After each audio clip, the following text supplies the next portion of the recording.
میرے کریم آقا علیہ الصلاۃ والسلام کی بارگاہ اقدس میں ایک ام ملک نامی صحابیہ رضی اللہ تعالی عنہ حاضر خدمت ہوتی ہیں اور ایک تحفہ لے کر حاضر ہوتی ہیں۔ ایک کپی ہوتی ہے، اس میں گھی ہوتا ہے۔ عرض کرتی ہیں آقا یہ گھی کا تھوڑا سا تحفہ ہے، آقا قبول کیجئے۔ میرے آقا علیہ الصلاۃ والسلام نے حضرت بلال رضی اللہ تعالی عنہ آپ سے فرماتے ہیں کہ بلال یہ کپیاں لے لو اور اس کپی میں سے گھی نکال کر کپی واپس کر دو۔ حضرت بلال رضی اللہ تعالیٰ عنہ کپی لیتے ہیں، اس سے گھی نچوڑتے ہیں، کپی واپس کرتے ہیں۔ وہ صحابیہ کپی لے کر گھر پہنچتی ہے تو کپی گھی کی بھری ہوئی ہوتی ہے۔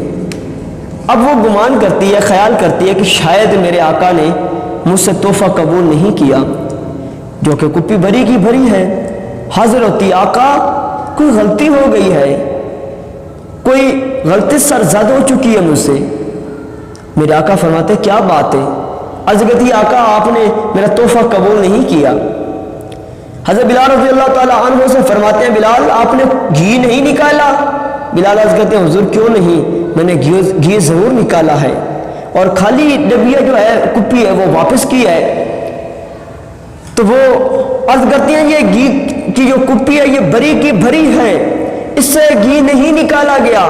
میرے کریم آقا علیہ الصلوۃ والسلام فرماتے ہیں ام ملک تمہیں مبارک ہو، اللہ رب العزت نے یہ جو آپ میری طرف تحفہ لے کر آئے ہیں، یہ اللہ کے محبوب کی طرف تحفہ لانا میرے مالک نے قبول بھی کیا ہے، اس میں برکت بھی ڈال دی ہے اور اس کا اجر بھی تمہیں فوری عطا فرما دیا ہے۔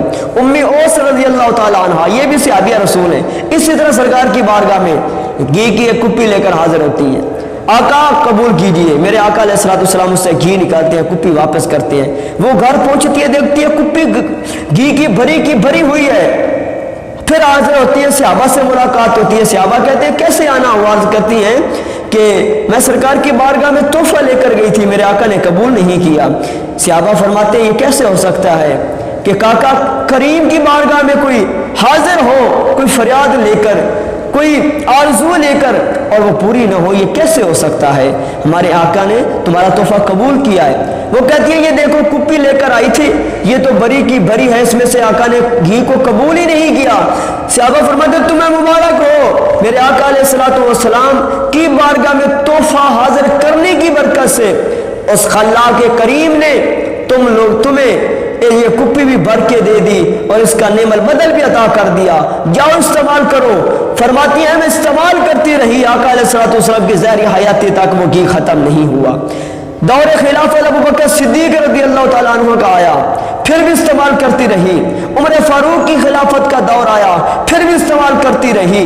عثمان غنی رضی اللہ تعالیٰ عنہ آپ کی خلافت کا دور بھی آیا، تمہیں استعمال کرتی رہی۔ وہ گھی کی جو چھوٹی سی کپیا میں گھی تھا جو میرے آقا علیہ الصلوۃ والسلام کی برکت سے اللہ رب العزت نے عطا کیا تھا، وہ ختم نہیں ہوا۔ تو کسی شاعر نے کتنا خوبصورت جواب لکھا، کیا فرماتے ہیں میرے کریم سے در قطرہ کسی نے مانگا، دریا بہا دیے ہیں دربے بہا دیے ہیں۔ میرے کریم آقا علیہ الصلوۃ والسلام کی بارگاہ اقدس میں ایک ام ملک نامی صحابیہ رضی اللہ تعالی عنہ حاضر خدمت ہوتی ہیں اور ایک تحفہ لے کر حاضر ہوتی ہیں۔ ایک کپی ہوتی ہے، اس میں گھی ہوتا ہے۔ عرض کرتی ہیں آقا یہ گھی کا تھوڑا سا تحفہ ہے، آقا قبول کیجئے۔ میرے آقا علیہ الصلوۃ والسلام حضرت بلال رضی اللہ تعالیٰ عنہ آپ سے فرماتے ہیں کہ بلال یہ کپیاں لے لو اور اس کپی میں سے گھی نکال کر کپی واپس کر دو۔ حضرت بلال رضی اللہ تعالیٰ عنہ کپی لیتے ہیں، اس سے گھی نچوڑتے ہیں، کپی واپس کرتے ہیں۔ وہ صحابیہ کپی لے کر گھر پہنچتی ہے تو کپی گھی کی بھری ہوئی ہوتی ہے۔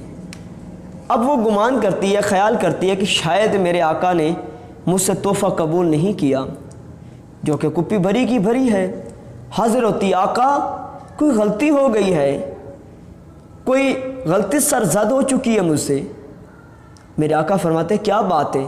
عرض کرتی آقا آپ نے میرا تحفہ قبول نہیں کیا۔ حضرت بلال رضی اللہ تعالیٰ عنہ سے فرماتے ہیں بلال آپ نے گھی نہیں نکالا؟ بلال عرض کرتے ہیں حضور کیوں نہیں، میں نے گھی ضرور نکالا ہے اور خالی ڈبیا جو ہے کپی ہے وہ واپس کی ہے۔ تو وہ عرض کرتی ہیں یہ گھی کی جو کپی ہے یہ بھری کی بھری ہے، اس سے گھی نہیں نکالا گیا۔ میرے کریم آقا علیہ الصلوۃ والسلام فرماتے ہیں ام ملک تمہیں مبارک ہو، اللہ رب العزت نے یہ جو آپ میری طرف تحفہ لے کر آئی ہیں، یہ اللہ کے محبوب کی طرف تحفہ لانا میرے مالک نے قبول بھی کیا ہے، اس میں برکت بھی ڈال دی ہے اور اس کا اجر بھی تمہیں فوری عطا فرما دیا ہے۔ ام اوس رضی اللہ تعالیٰ عنہ یہ بھی صحابیہ رسول ہیں، اسی طرح سرکار کی بارگاہ میں گھی کی ایک کپی لے کر حاضر ہوتی ہیں، آقا قبول کیجئے۔ میرے آقا علیہ الصلوۃ والسلام اس سے گھی نکالتے ہیں، کپی واپس کرتے ہیں، وہ گھر پہنچتی ہے، دیکھتی ہے کپی گھی کی بھری ہوئی ہے، پھر حاضر ہوتی ہیں، صحابہ سے ملاقات ہوتی ہے، صحابہ کہتے ہیں کیسے آنا ہوا؟ عرض کرتی ہیں کہ میں سرکار کی بارگاہ میں تحفہ لے کر گئی تھی، میرے آقا نے قبول نہیں کیا۔ صحابہ فرماتے ہیں یہ کیسے ہو سکتا ہے کہ آقا کریم کی بارگاہ میں کوئی حاضر ہو، کوئی فریاد لے کر، کوئی آرزو لے کر اور وہ پوری نہ ہو، یہ کیسے ہو سکتا ہے؟ ہمارے آقا نے تمہارا تحفہ قبول کیا ہے۔ وہ کہتی ہے یہ دیکھو کپی لے کر آئی تھی، یہ تو بری کی بری ہے، اس میں سے آقا نے گھی کو قبول ہی نہیں کیا۔ صحابہ فرماتے ہیں تمہیں مبارک ہو، میرے آقا علیہ الصلوۃ والسلام کی بارگاہ میں تحفہ حاضر کرنے کی برکت سے اس خلاق کریم نے تمہیں یہ کپی بھی بھر کے دے دی اور اس کا نعم البدل بھی عطا کر دیا، جاؤ استعمال کرو۔ فرماتی ہیں میں استعمال کرتی رہی، آقا علیہ الصلوۃ والسلام کی ظاہری حیاتی تک وہ گھی ختم نہیں ہوا۔ دور خلافت ابو بکر صدیق رضی اللہ تعالیٰ عنہ کا آیا، پھر بھی استعمال کرتی رہی۔ عمر فاروق کی خلافت کا دور آیا، پھر بھی استعمال کرتی رہی۔ عثمان غنی رضی اللہ تعالیٰ عنہ آپ کی خلافت کا دور بھی آیا، تمہیں استعمال کرتی رہی۔ وہ گھی کی جو چھوٹی سی کپیا میں گھی تھا جو میرے آقا علیہ الصلوۃ والسلام کی برکت سے اللہ رب العزت نے عطا کیا تھا، وہ ختم نہیں ہوا۔ تو کسی شاعر نے کتنا خوبصورت جواب لکھا، کیا فرماتے ہیں میرے کریم سے، در قطرہ کسی نے مانگا، دریا بہا دیے ہیں، دربے بہا دیے۔